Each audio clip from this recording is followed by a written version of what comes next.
ఓం గంగణపతే నమ ఐం సరస్వత్యే నమ దుందుర్గాయ నమ శ్రీమాత్రే నమ యా దేవీ సర్వభూతేషు మాతృపైన సంస్థితా నమస్తస్యై నమస్తస్యై నమస్తస్యై నమో నమః. ఓం నమ శివాయ శివాయ గురవే నమ క్లీం కృష్ణాయ గోవిందాయ గోపీజనవల్లభాయ శ్రీకృష్ణ పరబ్రహ్మణి పరంజ్యోతిషే నమ. ద్రాం దత్తాత్రేయాయ నమ. ఓం నమో భగవతే మేధా దక్షిణావర్తే మహ్యం మేధాం ప్రజ్ఞాం ప్రయచ్చ స్వాహ. గాయత్రీ పరంబికాయ నమ. యూట్యూబ్ ప్రేక్షకులకందరికీ కూడా నమస్కారం అండి. శ్రీమాత్రే నమ. నేను పాలపర్తి గున్నాశర్మ జ్యోతిష్యం వాస్తు సిద్ధాంతిని. మీకంతా కూడా గోచారత్య ఈ యొక్క గ్రహాల యొక్క స్థితిగట్టి ప్రభావం అంతా కూడా మేషాది ద్వాదశ రాశుల వాళ్ళకి ఎటువంటి ప్రభావం చూపిస్తున్నాయి, శ్రీ పరాభవనామ సంవత్సరం ఉగాది శుభాకాంక్షలు అందరికీ కూడా చెప్పుకుంటూ ప్రధానంగా ఉగాది నుంచి ఈ యొక్క మేషాది ద్వాదశ రాశుల వాళ్ళకి ప్రధానంగా జాతకరీత్యా గోచారీత్యా గురుబలం పెరగడం వల్ల వివాహాది శుభకార్యాలు ఏ సమయంలో జరగడానికి అవకాశాలు ఉంటాయి, ఏ యొక్క పరిహారం ఆచరించాలి, శీఘ్ర కళ్యాణ యోగం సిద్ధించాలన్నా, వివాహాది శుభకార్యాలు జరగాలన్నా, అదృష్టయోగం కలిసి రావాలన్నా ఎటువంటి గ్రహాలంతా కూడా కారకత్వం అవుతున్నాయి అంతా కూడా విశ్లేషణ చేసి మీకు పరిష్కారం చెప్పడం జరుగుతుంది. ప్రధానంగా చూసుకుంటే పరాభవనామ సంవత్సరం అనేది ప్రధానంగా ఈ యొక్క దీనికి అర్థం ఏంటిదంటే స్వల్పంగా ఏంటిదంటే అవమానాలు అవరోధాలు జరగడానికి అవకాశాలు ఉంటాయని చెప్పేసి అనుకుంటూ ఉంటారు. కానీ ఏంటిదంటే దీనికి సంస్కృతంలో అర్థమంతా కూడా వేరేగా ఉంటుంది. ప్రధానంగా మానవాళి యొక్క జీవిత విధానంలో మార్పు తీసుకొచ్చేదని చెప్పేసి ప్రధానంగా ఈ యొక్క జీవితంలో మార్పు వలన అనుకోని సంఘటనల వల్ల అదృష్టయోగం రావడానికి అవకాశాలు ఉంటాయని చెప్పి, దేశగోచారంలో కూడా మార్పు జరుగుతుందని చెప్పి, అదృష్టయోగం సిద్ధిరవడానికి ఆస్కారం ఉంటుందని, శ్రమతో కూడిన సంపాదన పెరగడానికి ఆస్కారం ఉంటుందని, ప్రధానంగా ఈ యొక్క అదృష్టాన్ని కలిసి తీసుకొచ్చేదనేది పరాభవన సంవత్సరానికి అర్థంగా చెప్పడం జరుగుతుంది. ప్రధానంగా ఉగాది అనేది యుగానికి యొక్క ఆదిగా చెప్పడం జరుగుతుంది. ప్రధానంగా ఈ యొక్క బ్రహ్మదేవుడి యొక్క ఆరాధన చేయడం, ఉగాది రోజున విశేషంగా చేయాల్సిన ఆరాధన ఏంటంటే ప్రధానంగా అభ్యంగ స్నానం చేయడం. ఈ యొక్క నువ్వుల నూనెతో అభ్యంగన స్నానం చేసిన తర్వాత నూతన వస్త్రాలు ధరించి కులదేవత ఆరాధన, బ్రహ్మదేవుడి యొక్క ఆరాధన చేసుకోవడం, విజయకేతనం అని చెప్పేసి బ్రహ్మకేతనం అని చెప్పేసి బ్రహ్మధ్వజం అని చెప్పేసి అంటారు.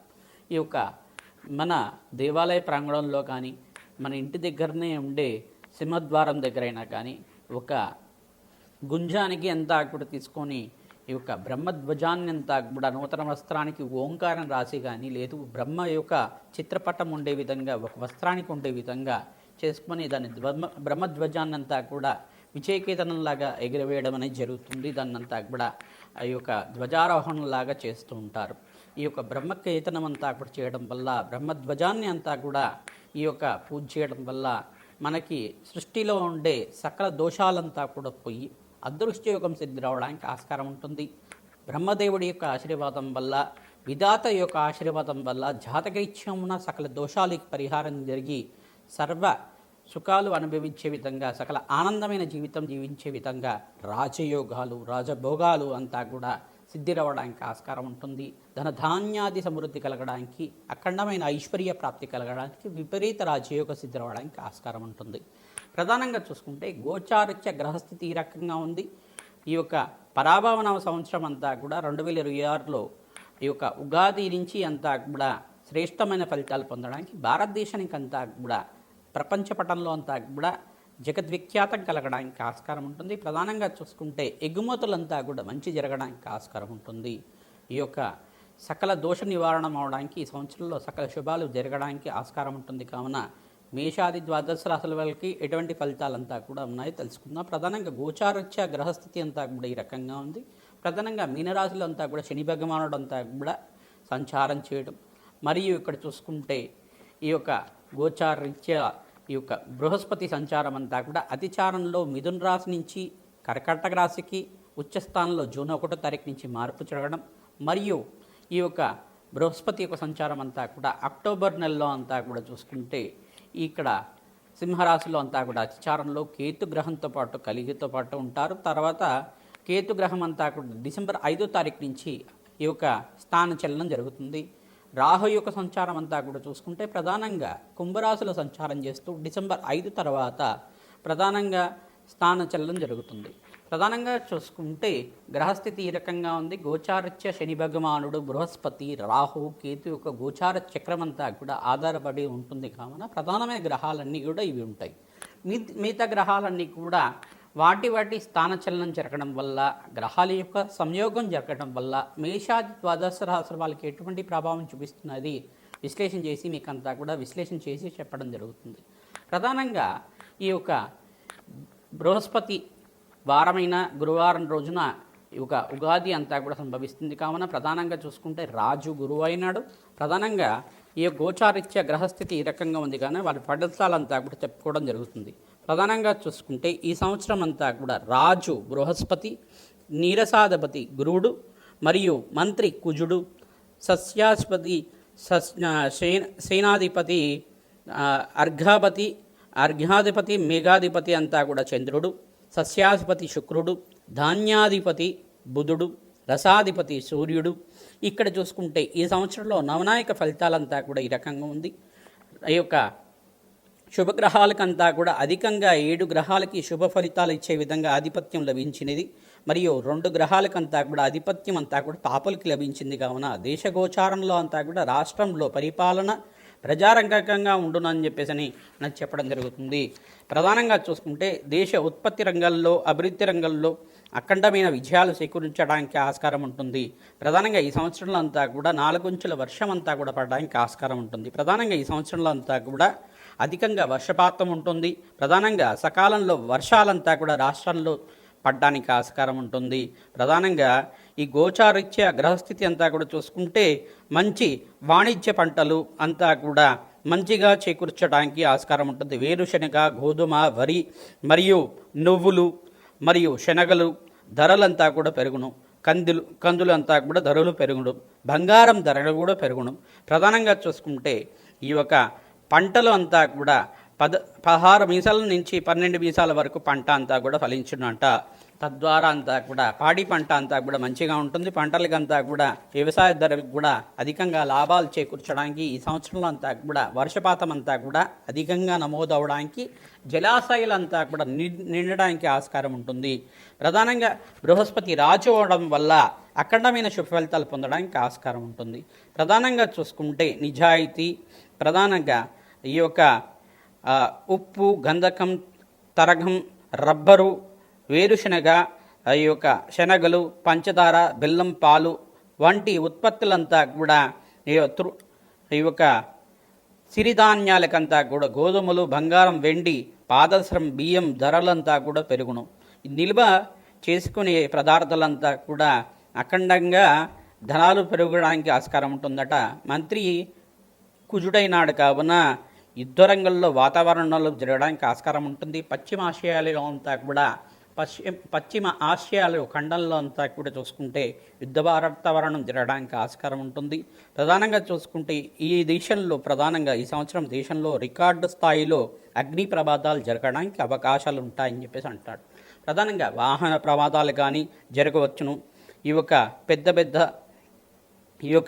విమాన ప్రమాదాలు కూడా జరగడానికి ఉత్తరాదిన రాష్ట్రాల్లో జరగడానికి ఆస్కారం ఉంటుందని చెప్పేసి ప్రధానంగా చూసుకుంటే సైన్యాధిపతి చంద్రుడైనాడు కావున ప్రధానంగా ఈ యొక్క యుద్ధరంగంలో అంతా కూడా అగ్రదేశాల యొక్క సమావేశాల్లో ఈ యొక్క ముందులుగా ఉంటారు. ప్రధానంగా చాకచక్యంగా సైన్యంతో నడవడం వల్ల ప్రమాదాలు జరగడం, కొద్దిగా ప్రమాదాల నుంచి మిశ్రమైన ఫలితాల నుంచి బయటపడడానికి ఆస్కారం ఉంటుంది. ప్రధానంగా చూసుకుంటే బియ్యము ధరలు పెరుగును. వ్యవసాయ ధరల్లో ప్రధానంగా చూసుకుంటే వెండి, బంగారం, పెట్రోలు మరియు పంచదార, బెల్లము ఈ యొక్క ఎగుమతులు ఎక్కువగా జరుగును. దీనికంతా కూడా ధరలు పెరగడానికి ఆస్కారం ఉంటుంది. పశురంగంలో కూడా అభివృద్ధి కలగడానికి ఆస్కారం ఉంటుంది. క్షీర సమృద్ధి జరగడానికి ఆస్కారం ఉంటుంది. ప్రధానంగా డైరీ ఫామ్స్లో కూడా మంచి లాభాలు గణించడానికి ఆస్కారం ఉంటుంది. సస్యాధిపతి శుక్రుడైనాడు కావున సమస్త ధాన్యాల్లో విశేషంగా ఫలించును. ప్రధానంగా తెల్ల ధాన్యము, తెల్లటి బియ్యము బాగా మంచి ఫలితాలు రావడానికి ఆస్కారం ఉంటుంది. శుక్రుడంతా కూడా ప్రధానంగా అఖండమైన పుణ్య ఫలితాలు వచ్చే విధంగా ఉన్నాయి. ఆరోగ్య సంపదలు అంతా కూడా ధరలు పెరగడానికి అవకాశాలు ఉంటాయి. వాణిజ్య సంపదల్లో కూడా అఖండమైన శుభ ఫలితాలు పొందడానికి ఆస్కారం ఉంటుంది. ఈ యొక్క దేశగోచారంలో ఈ రకంగా ఉంది కావున ప్రధానంగా నీరసాధిపతి కూడా గురుడైనాడు కావున ఇక్కడ చూసుకుంటే వెండి ధరలు, పత్తి మరియు ఉత్పత్తులంతా కూడా పెరుగును. ఈ యొక్క చందనము మొదలు రత్నాలు, బంగారం, వెండి అంతా కూడా సుగంధ ద్రవ్యాలకు కూడా ధరలు పెరుగును. ఈ యొక్క విశేషంగా ఈ యొక్క ఫలితాలంతా కూడా చూసుకోవడానికి అవకాశాలు ఉంటుంది. ప్రధానంగా చూసుకుంటే మేషాది ద్వాదశ రాశుల వాళ్ళకి అంతా కూడా ఆదాయం వ్యయం ఏ రకంగా ఉందో చూసుకుంటుంటే ఈ రకంగా ఉంది. ప్రధానంగా 12 రాశుల వాళ్ళకి అంతా కూడా మేషానికి ఆదాయం అంతా కూడా చూసుకుంటే 11 ఆదాయంగా ఉంది, వ్యయం అంతా కూడా 5గా ఉంది, రాజపూజ్యం అంతా కూడా 2గా ఉంది, 4 అవమానంగా ఉంది. మరియు వృషభ రాశి వాళ్ళకు చూసుకుంటే 5 ఆదాయంగా ఉంది, 11 వ్యయంగా ఉంది, మరియు 5 రాజపూజ్యంగా ఉంది, 4 అవమానంగా ఉంది. మిథున రాశి వాళ్ళకు చూసుకుంటే 8 ఆదాయంగా ఉంది, 11 వ్యయంగా ఉంది. ప్రధానంగా ఈ రాజపూజ్యం అంతా కూడా చూసుకుంటే 1 రాజపూజ్యంగా, 7 అవమానంగా మిథున రాశి వాళ్ళకు ఉంది. కర్కాటక రాశి వాళ్ళకంతా కూడా చూసుకుంటే ఆదాయం అంతా కూడా 2గా ఉంది, వ్యయం అంతా కూడా 11గా ఉంది. ప్రధానంగా చూసుకుంటే ఈ యొక్క రాజపూజ్యం అంతా కూడా ఈ యొక్క కర్కాటక రాశి జాతకులకంతా కూడా 4 రాజపూజ్యము, 7 అంతా కూడా అవమానంగా ఉంది. సింహరాశి జాతకులకంతా కూడా చూసుకుంటే ఆదాయము, వ్యయం అంతా కూడా సమపాలనలో 5-5గా ఉంది. ఆదాయం 5, వ్యయం కూడా 5, మరియు రాజపూజ్యం 7, అవమానం కూడా 7గా ఉంది.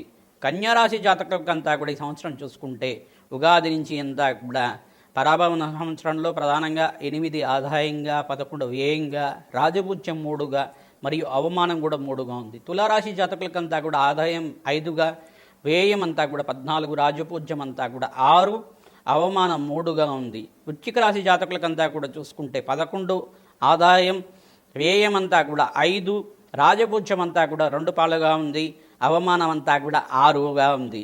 ధనుసు రాశి జాతకులకంతా చూసుకుంటే ఆదాయం అంతా కూడా 11 మరియు వ్యయం అంతా కూడా 11గా ఉంది. మరియు ఇక్కడ చూసుకుంటే రాజపూజ్యం అంతా కూడా 5, అవమానం అంతా కూడా 5గా ఉంది. మకర రాశి జాతకులకంతా కూడా చూసుకుంటే ఈ యొక్క ఆదాయం అంతా కూడా 2గా ఉంది, వ్యయం అంతా కూడా 8గా ఉంది, రాజపూజ్యం 1గా ఉంది, మరియు అవమానం అంతా కూడా 6గా ఉంది. ప్రధానంగా కుంభరాశి జాతకులకంతా కూడా చూసుకుంటే 2 ఆదాయంగా, వ్యయం అంతా కూడా 8గా ఉంది, రాజపూజ్యం 4గా ఉంది, అవమానం అంతా కూడా 2గా ఉంది. మీనరాశి జాతకులకంతా కూడా చూసుకుంటే 14 ఆదాయం, వ్యయం అంతా కూడా 11గా ఉంది, రాజపూజ్యం 7గా ఉంది, అవమానం అంతా కూడా 2గా ఉంది. ఈ ఫలితాలంతా కూడా చూసుకుంటే ఈ ఒక ఉగాది ఫలితాల్లో భాగంగా ఈ రకంగా ఉన్నాయి. ప్రధానంగా గోచారీత్యా గ్రహస్థితి అంతా కూడా మెరుగ్గా ఉండడానికి, మేషాది ద్వాదశ రాశుల వాళ్ళకంతా కూడా వివిధ స్థానాల్లో అంతా కూడా గ్రహస్థితి మారడం వల్ల బృహస్పతి యొక్క గోచారము మరియు రాహుకేతుల యొక్క గోచారం సంచారం మేరకి, శనీశ్వరుడి ప్రభావం అంతా కూడా గోచార సంచారం మేరకి ఎటువంటి ప్రభావాలు వివిధ గ్రహాల అంతా కూడా నవనాయక ఫలితాలంతా కూడా మేషాది ద్వాదశ రాశి మీద ఎటువంటి ప్రభావం అంతా కూడా చూపిస్తున్నాయి. గోచార చక్రంలో గ్రహాల యొక్క స్థితిగతి మార్పు వలన ఎటువంటి ఫలితాలంతా కూడా జరుగుతుంది. ఇక్కడ అంగారక స్తంభన కూడా జరుగుతుంది. ఈ సంవత్సరం అంతా కూడా ఈ యొక్క కాలసర్ప దోషం నుంచి బయటపడడానికి ఆస్కారం ఉంటుంది. డిసెంబర్ 5వ తారీఖు నుంచి అంతా కూడా మార్పు జరుగుతుంది. తద్వారా అంతా కూడా శ్రేష్టమైన ఫలితాలు పొందడానికి ఆస్కారం ఉంటుంది. మేషాది ద్వాదశ రాశుల వాళ్ళకి సకల శుభకార్యాలు జరగాలన్నా ఎటువంటి గ్రహాల యొక్క కారకత్వంగా ఉంటుంది, పరిహారం అంతా కూడా విశ్లేషణ చేయడం జరుగుతుంది. తద్వారా వీడియో అంతా కూడా చూడండి. తద్వారా మీకు పరిష్కారం అంతా కూడా చెప్పడం జరుగుతుంది. మీ జన్మ జాతకమే ప్రధానమైన జాతకంగా ఉంటుంది. ఇప్పుడు చెప్పేవంతా కూడా గోచార చక్ర వశాత్ అంతా కూడా చెప్పడం జరుగుతుంది. కావున సంపూర్ణ పరిష్కారం అంతా కూడా దొరుకుతుంది మీకు. శ్రీమాత్రే నమః. వృషభ రాశి జాతకులకి ఈ పరాభవన సంవత్సరం ఉగాది నుంచి అంతా కూడా ఎటువంటి ఫలితాలు వస్తున్నాయి, వివాహాది శుభకార్యాలు జరగడానికి ఏ గ్రహాలంతా కూడా కారకత్వం అవుతున్నాయి, పరిష్కారం ఆచరించుకోవాలి, అదృష్ట యోగం సిద్ధవడానికి కానీ, అష్టేశ్వర ప్రాప్తి కలగడానికి కానీ ఎటువంటి పరిహారాలు ఆచరించాలని తెలుసుకోవడం జరుగుతుంది. ప్రధానంగా చూసుకుంటే ఇక్కడ వృషభ రాశి జాతకులకంతా కూడా శుక్రుడు అనుకూలంగా ఉండాలి. ప్రధానంగా శుక్రుడు యోగకరంగా మారినప్పుడు మీకంతా కూడా అదృశ్యయోగం రావడానికి ఆస్కారం ఉంటుంది. ప్రధానంగా ఇక్కడ చూసుకుంటే బృహస్పతి సంచారం అంతా కూడా ధనస్థానంలో మార్పు మరియు చతుర్థ స్థానంలో అంతా కూడా మార్పు చెందడం వల్ల మీకంతా కూడా రాజయోగం రావడానికి, వివాహాది శుభకార్యాలు జరగడానికి ఈ సంవత్సరంలో అంతా కూడా మీకంతా కూడా యోగకరంగా ఉంటుంది. ప్రధానంగా అక్టోబర్ నెల నుంచి మీకంతా కూడా రాజయోగం రావడానికి ఆస్కారం ఉంటుంది. అదృష్టయోగం అంతా కూడా శనీశ్వరుడు అంతా కూడా స్వల్పంగా ఇక్కడ దోషకారిగా ఉన్నారు కావున ఈ యొక్క శనీశ్వర దోష నివారణార్థం వెంకటేశ్వర స్వామివారి ఆరాధన, గురుకటాక్షం కోసం ప్రయత్నించడం కూడా మేధా దక్షిణామూర్తి స్వామివారి ఆరాధన, దత్తాత్రేయ ఆరాధన, అమ్మవారి ఆరాధన చేసుకోవడం, ప్రతినిత్యం కూడా దేవీ భాగవతాన్ని ప్రవచనాలంతా కూడా వింటూ ఉండడం వల్ల అదృష్టయోగం రావడానికి ఆస్కారం ఉంటుంది. మహాలక్ష్మీదేవి యొక్క ఆవిర్భావ చరిత్ర అనే చరిత్ర ఉంటుంది. తద్వారా ఆకస్మిక ధనయోగం, ధనప్రాప్తి రావడానికి ఆస్కారం ఉంటుంది. ప్రతినిత్యం కూడా శుక్రవారం రోజున శ్రీసూక్త పారాయణం చేయించడం, శ్రీసూక్త విధానంగా లక్ష్మీకుబేర శాంతి హోమాది కార్యక్రమాలు ఆచరించుకోవడం వల్ల రాజయోగ ప్రాప్తి రావడానికి ఆస్కారం ఉంటుంది. ప్రతినిత్యం కూడా డిసెంబర్ 5వ తారీఖు తర్వాత కేతుగ్రహ దోష నివారణం అంతా కూడా జరుగుతుంది. ప్రధానంగా స్థానచలనం జరుగుతుంది. ప్రధానంగా కేతుగ్రహం అంతా కూడా సింహరాశి నుంచి ఈ యొక్క స్థానచలనం జరుగుతుంది. తద్వారా లాభాలు సిద్ధించడానికి ఆస్కారం ఉంటుంది. విఘ్నాలు తొలగిపోవడానికి మహాగణపతి ఆరాధన చేసుకోవడం వల్ల అదృష్టయోగం సిద్ధి రావడానికి ఆస్కారం ఉంటుంది. ప్రతినిత్యం కూడా హనుమతారాధనలో భాగంగా సింధూర అభిషేకాది కార్యక్రమాలు ఆచరించుకోవడం శనీశ్వరుడికి, రాహువుకి, బృహస్పతికి, శుక్రుడికి, అంగారకుడికి జపము దానాలు ఆచరించుకోవడం వల్ల ఈ యొక్క శుక్రగ్రహ దోష నివారణం జరుగుతుంది. ప్రధానంగా సప్తమాధిపతి దోష నివారణం కోసం సుబ్రహ్మణ్య స్వామి ఆరాధన, సుబ్రహ్మణ్య స్వామి కళ్యాణం చేయించుకుంటే కనుక వివాహాది శుభకార్యాలు జరగడానికి ఆస్కారం ఉంటుంది. అదృష్టయోగం కలిసి రావడానికి ఈ సంవత్సరంలో అంతా కూడా సకల శుభకార్యాలు జరగడానికి, వివాహాది శుభకార్యాలు, గృహయోగం, స్థిరాస్తి లభించడానికి ఆస్కారం ఉంటుంది. శ్రీమాత్రే నమః.